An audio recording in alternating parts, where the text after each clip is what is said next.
Welcome back to the School of Hard Knocks podcast. I am your host, Mark W. Knox.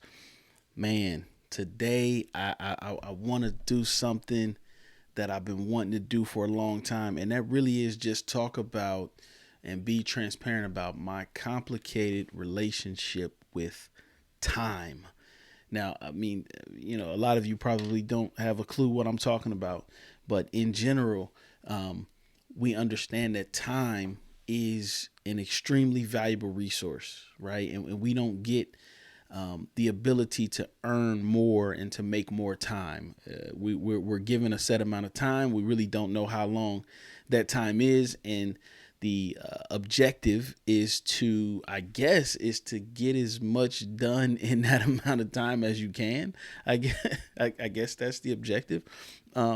We hear a lot of people talking about wasting time. We hear a lot of people talking about, not giving your time away for free, right? We hear these cliches and we hear these, in the nick of time and, time value. And it's like, what does that really mean? Right. I mean, I know I've talked about it a lot. I've talked about 5 ways to, win back your time and things like that on the surface. But I think when we go a little bit deeper, we peel back the onion a little bit more, we start to understand that time is a very complicated subject. Right. And by no means have I got it figured out. Right. It's just as complicated for me as it probably is for you. I'm going to attempt to explain kind of why it's complicated for me, and maybe you can identify with some of the things that I'm going to say. Hopefully you can. Definitely offer me some feedback if you have some tips and tricks on how to deal with some of the things that I deal with when it comes to my relationship with time. But just in general, again, I want to be transparent in the fact of I really don't have it figured out. Right. And as much as I can give you resources and content and tips and tricks personally for you to, help you through the day or help you through the week or the month or so on and so forth, I'm still working on it myself. Right. So when it comes to 5 ways to win back time, I still have those principles front and center. I still practice those principles when it comes to, mind mapping and making sure I'm staying focused. Again, I do that on a regular basis, right? So I keep those things in front of me. But yeah, I mean, my relationship with time is complicated. And I'll attempt to explain it like this, right? I view time just like most Americans do, right? And you have to first understand that time and the value of time is different across the world, like geographically. Different cultures view time and they have time value and they look at time much different, right? In the Western world, in the Western culture of United States of America, the way that we view time often is associated with our earning potential and money, right? Because obviously in America, unfortunately, the culture is if you don't make money, then you're not worth much. Unfortunately, that's what consumerism and capitalism have brought us to. Those are some of the cons or some of the negative side effects of consumerism and capitalism, is that if you are wasting time, if you do not earn based on the amount of time that you spend, your worth, whether it be your net worth, obviously measured in monetary in dollars, or your worth to society tends to be low. And unfortunately, that's just where we are, right? So growing up in that and growing up learning those things throughout school and throughout just practice in general, right? I started working for Kroger when I was 14 years old. And I understood at that particular time what time actually meant. Right. Because at a young age, relatively young age to begin working at 14 years old, my time when I was on the clock was worth $5.25 per hour. Right. That was my starting wage when I was 14 years old. I don't know what year it was, but that was the starting wage. I guess it was 1999. It was $5.25 an hour. At that particular time, that was minimum wage. Obviously, I was a member of the unskilled labor workforce. Therefore, I was making minimum wage. And I understood that if I work X amount of hours, I would get the dollars associated with that time. 525 minus, taxes, union dues, because again, I was at Kroger, so on and so forth. I was bringing home, I don't know, $35 to $38 a week. I wasn't working very much. I was working either Tuesdays and Thursdays or Monday, Wednesday, Friday. I don't really remember, but based on child labor laws, I couldn't work that much, right? So again, each week, I think it was like $38 rings a bell for some reason. But anyway, I understood the value of my time. I understood that if I work more, I make more money. If I work less, I make less money. Now, this is very different from the relationship I had with time probably just a year prior, when my most important goal or my most important objective of every single day was playing outside with my friends, right? And when you're playing outside with your friends, you're having a good time, or you're, practicing football, you playing football, whatever, time is not that important, right? The only time that really mattered was what time can I go outside in the morning? What time does my mom get home from work? And what time do I have to be in the house? That's it, right? All the hours in between really didn't matter much. So when I developed a relationship with time at a young age of 14, it moved me from really being free with my time and open with my time to more of a quantitative value, meaning the more time I work, the more money I make. Okay. So again, that's laying the foundation for my relationship with time. In that same vein, one of the things that I struggle with, and I've struggled with this probably my whole life. You have to ask my mom and dad when I really started acting the way, when I really started like getting nervous about time. Some people call it like time anxiety, right? Or some people have described it like time anxiety. I'm not exactly sure what it is, but I get very, anxious. I get very anxious about time, and it drives my wife crazy, absolutely crazy. And when I say I get anxious about time, I hate being late.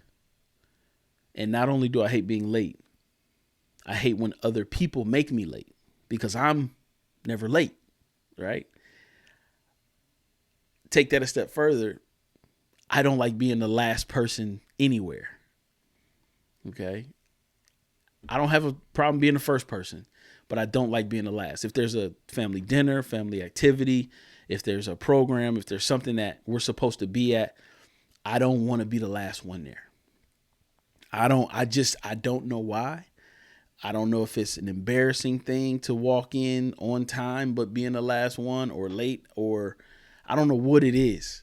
And that's why I said my relationship with time is very complicated, because I have a sense of urgency that can sometimes be unhealthy, right? Because it stresses me out, and I'm being real right now.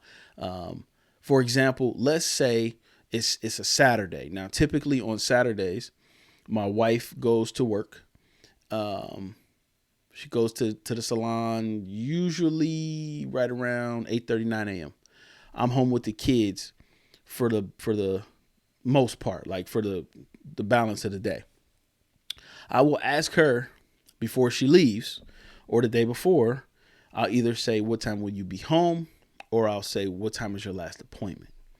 Now, if she tells me the time she's going to be home, even though I get why, put it like this, I know her business, right? I know it's not like when the clock strikes 4, she's walking out the door. Like, I know that's not the case. I know that a 2:00 appointment can turn into a You know, if all goes well, that person will be out of there by 3:30, 4 o'clock. If things go south, they may not be out of there till 5:30. I get it. But for some reason, if she tells me she's going to be home at 4, I literally count down and expect her to be home at 4. Now, it's not like I'm upset with her if she's late. I just start getting worried, which is, again, it's super not, it's not healthy, right? Because I get to the point where I literally start like pacing, and I'm not like calling or anything yet. I'm past all of that. I used to do that kind of that weird stuff, but I'll start pacing, you know, I'll start clock watching, things like that. Did I hear the garage door open? Like, did the ring sensors go off to motion in the driveway? You know what I mean? Like that. Constantly checking the cameras kind of deal. Again, I don't know why I am that way with this way. I have no idea. It drives her nuts. But that is why I said my relationship with time is complicated. Now, the benefit that I have when, you know, in that same lane, the benefit of being that way is that I get things done when they're supposed to get done, and I'm never late, right? So if I tell someone our appointment is at 2:37 p.m., I'm gonna pull in the driveway at 2:35. I'm gonna get out my truck and walk to the door, and I'll be there by 2:37. Like, that's kind of how I think.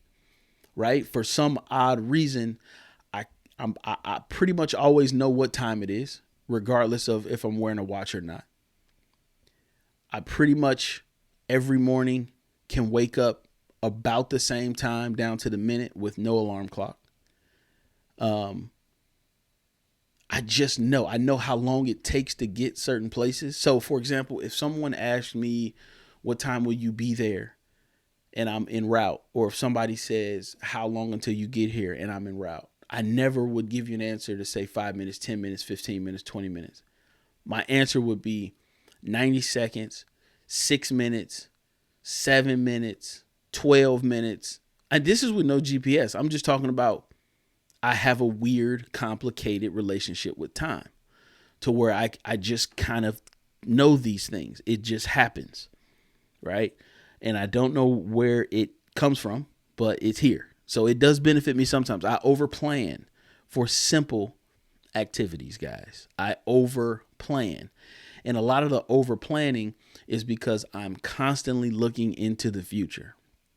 So, like, even though it's Sunday evening right now, I'm already mapped out for Monday, Tuesday, and when I already know where I'm going to be at what certain times. I know who I'm going to be on the phone with. I know how long it's going to take me to do X, Y, and Z on each one of those days because I've already mapped it out in my mind. Again, I don't know why, but it also causes me to underplan for certain things because I overestimate the amount of time it's going to take to get certain things done, right? So, again, let's say it's a normal Saturday and the family has to be somewhere by 6 p.m. Well, at 3 p.m., I'm doing a countdown in the back of my head of how long it's going to take logistically to get everybody dressed and out the door and en route and to the destination, factoring in weather conditions, traffic conditions, all these things. Is there gas in the car? My wife, she thinks I'm crazy because I will ask her, like, if we have somewhere to be, I'll ask her, hey, is there gas in the car? Do you have gas? And she'll say, I think so. And I'll say, oh, okay. And in my mind, I'm like, all right, factor in 17 minutes to get gas. Like, literally, I'm not weirdly, overly crazy with it because a lot of the processing happens in my head. And if I was to let it out around her specifically, it would drive her crazy because she's the exact opposite. But that's the way I view time. I view time as very linear, right? So for me, the past is the past. When it comes to thought load, I don't like thinking about the past too much, right? I don't like analyzing the past too much because it takes too much of my thought load away to focus on the future and really even more so to focus on the present. So I do like to live in the moment. I do like to live in the present.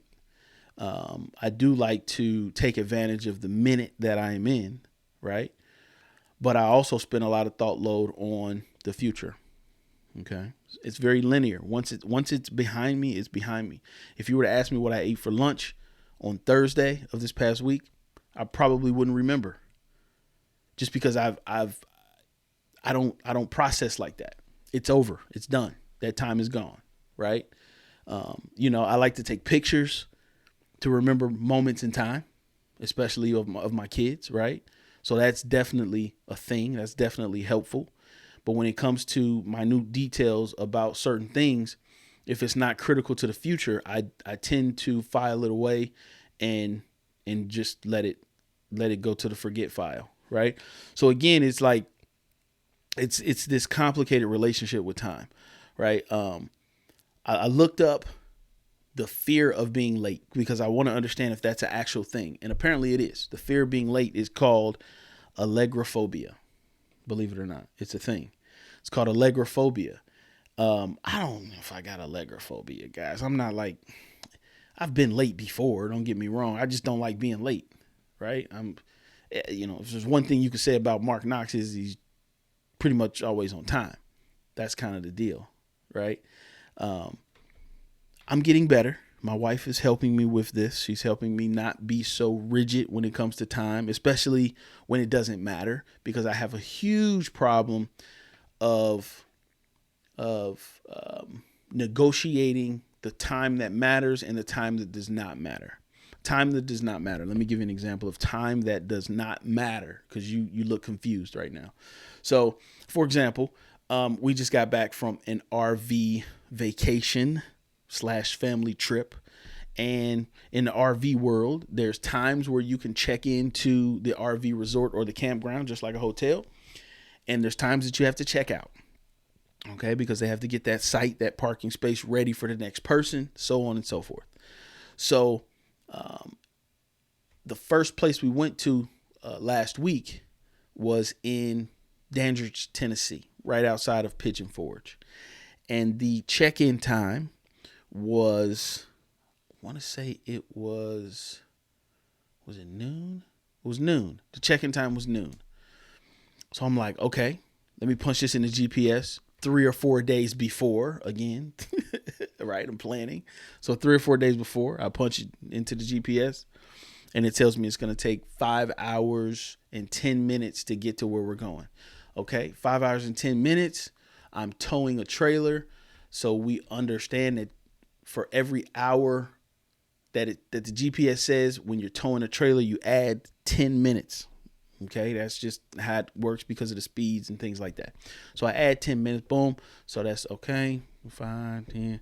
So that's 10, 20, 30, 40. Okay, so I add another hour. Okay, then I'm like, all right, the kids going to have to stop. We're going to have to eat. We're going to have to get gas one time, rest stop, let them get out, run around. Okay, cool. We need to leave by 7:30 a.m. to make the noon check-in. Why was I trying to make the noon check-in, like right at noon? I have no idea. And that is an example of time that does not matter. Because one of our other phrases or slogans that we use in the RV world, me included, is you've got nowhere to go and all day to get there because you're towing your house behind you. Right? So again, why was I so rigid on getting there at noon? Now, we wound up stopping like 5 times with the kids, and we really took our time. We had a great trip there. Took a wrong turn, which is way out of character for me, right? Got in a little sticky situation with the trailer, whatever. We wound up getting there like 1:02. You know what I mean? So we were like an hour late. No big deal.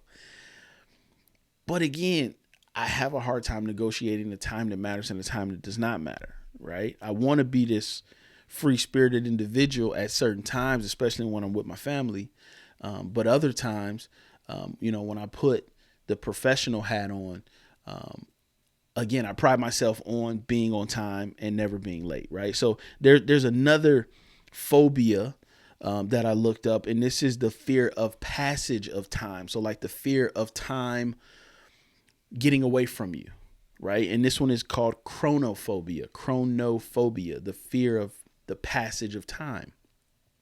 And I started to think about this. I'm like, okay, the fear of passage of time.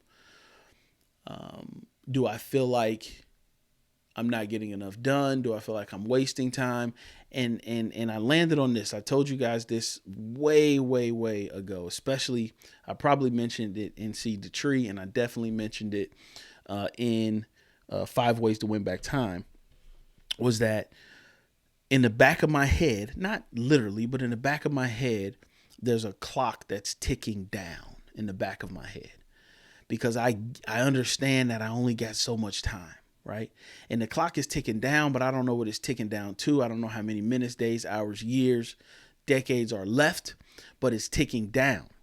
So that creates a sense of urgency for me to get things done right now, right? So again, that's like the where it comes from me is the fear of the passage of time, that every time I don't do something in the time frame that I had specified something to get done, or somebody doesn't get back to me in the time frame, so on and so forth, I get a little bit of anxiety, right? It's the same way I feel when I have to wait on people, right? When I have to wait on people, when I have to wait on someone's response, when I have to wait on someone's reply, when I'm supposed to meet you at a certain time and you don't show up at that time and I have to wait on you. It's the same feeling that I get. And I know nobody likes people that are late per se. But for me, again, it's complicated because I take it so personal, guys. Oh my gosh, I take it so personal. If you tell me we're going to have a conference call at 11 a.m. and you log on at 11:04 with no reason of why you're 4 whole minutes late, it kind of gets to me a little bit. I'm not going to lie. I start to get in my feel. I start to feel a certain kind of way. And then it usually wears off, after we start talking. A couple laughs, small talk, so on and so forth. It goes away. But it's just that weird irritation of waiting on someone, or that weird irritation of asking myself, does this person value my time?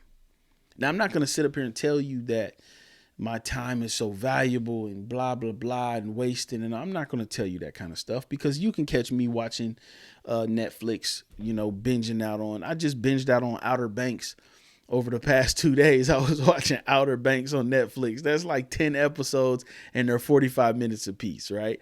I was watching it with my wife. We were doing some housework, whatever. But yeah, like, you can catch me wasting time. I'm not saying that. But what I am saying is, I don't know where that comes from. So again, if you can help me in any way, figure out this complicated relationship with time. And if you can identify with anything that I'm saying, let me know.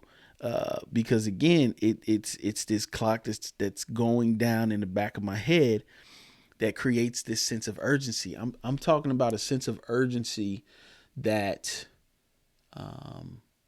wow, I get to the movies way too early. So a couple weeks ago, I took my son, my 5-year-old son, to see Space Jam. The movie started, or was supposed to start, at 5:20. That was the start time, 5:20. Now, we know that there's going to be at least 10 minutes of previews. We know that. There's going to be at least 10 minutes of previews. And we know that the movie realistically isn't going to start until 5:30. Well, me and little man got to the movie theater at 5:00. Yeah, so we got there 20 minutes before the whole thing started, right? And we were able to get seated, but we was 3/4 of the way through a large popcorn and a Sprite before the opening credits. Like, way too early. And I'm thinking to myself, I hope he does good in the movies. He's a little bit older now. Hopefully the movie can get his attention. Well, I had him sitting there for 40 minutes We got there too early. We got there 5, moving to start till 5:40 because of the previews. And he was in there for 40 minutes without like the actual Space Jam movie. Then he had to sit for another hour, almost 2 hours. So I'm like, oh my gosh, this is a disaster. So again, it's like, why do I do this? Why do I put myself through this? I'm the guy that is typically sitting in the parking lot of wherever he's supposed to be, watching everybody else that's supposed to be there park their cars. I'm the guy that's there first and too early. And I justify this in my mind and I say, well, based on the weather conditions and the traffic scenarios, I needed to leave a little bit early. But the reality is I didn't. Right? I didn't. Like it's okay. It's not okay to be late, but it is okay to be on time. Right? It is okay to be on time. I remember the line from Drumline, which is an absolute classic. Shout out to Trey and Jeff for recognizing Drumline as an absolute classic film. Man, Nick Cannon, not the greatest actor, but he played a huge part in showing the world what the HBCU band experience was all about. Right? Anyway, classic movie. Thanks, Trey. Thanks, Jeff. In that movie, there was a line that said, if you're 5 minutes early, you're on time. And if you're on time, you're late. Leave it at there. 5 minutes, Knox. That's it. Not 25. You don't need to be 25 minutes early. But I tend to do that. So again, my relationship with time is very complicated. Do I have Allegro-phobia? Do I have Chronophobia? Do I have time anxiety? I don't know. What I can say is I'm very aware of time. I value time. I value other people's time. And I understand why time is so important, because you can't get it back. You can't get it back. And once it's gone, it's gone. And once you're gone as well. So that is the show for this week. Time is of the essence. Please value each other's time. Value your time. If you need to treat yourself and binge out on some Netflix, you have my permission to do it. Just make sure you balance it out. Make sure you balance it out, right? Make sure that that's not everything that you're doing, right? Make sure that's not everything that you're doing. Make sure that you appreciate yourself enough not to waste your own time. Fun little fact, right? I pulled up some statistics before we go, and I want to give you guys some good news about America. US of A. Let me give you some good news. I think most of us assumed that Americans, based on everything that we do with technology and everything that we do with social media and our influence on social media and culture, most of us assumed that Americans, compared to everybody else in the world, spent the most amount of time daily on the socials. I think we just assume that, right? I think that's a good assumption. You're just like, yeah, Americans spend the most. It's not even the case, guys. It's not even the case. We are not even in the top 3, barely. The top 3 countries that spend the most amount of time on social media on a daily basis. We are number 4. We are number 4, averaging 2 hours and 8 minutes on social media per day as a country. India is number 3, 2 hours and 36 minutes. Nigeria is number 2, 3 hours and 42 minutes. 3 hours and 42 minutes average in the country of Nigeria. And number 1, which if you would have told me this, I probably wouldn't have even believed you. And yes, it may have something to do with the population and the averages and things like that. I get it. But in general, the Philippines, 3 hours and 50 minutes per day spent on average using social media. So that's some good news. We're not as hooked as you probably thought we were, but you owe it to yourself to make sure that you're using your time wisely. And if you too have a complicated relationship with time, figure out how you can bend a little bit. That's what I'm in the process of doing, especially when my wife points it out. Figuring out how I can bend a little bit, be a little more flexible, be able to negotiate good time and bad time, and also try to understand that don't take it personal if somebody's late, a few minutes late. It's probably got nothing to do with you, Knox. Just don't take it personal. So listen, guys, that is the show for this week. This is the School of Hard Knocks podcast. I am your host, Mark W. Knox. Class is dismissed.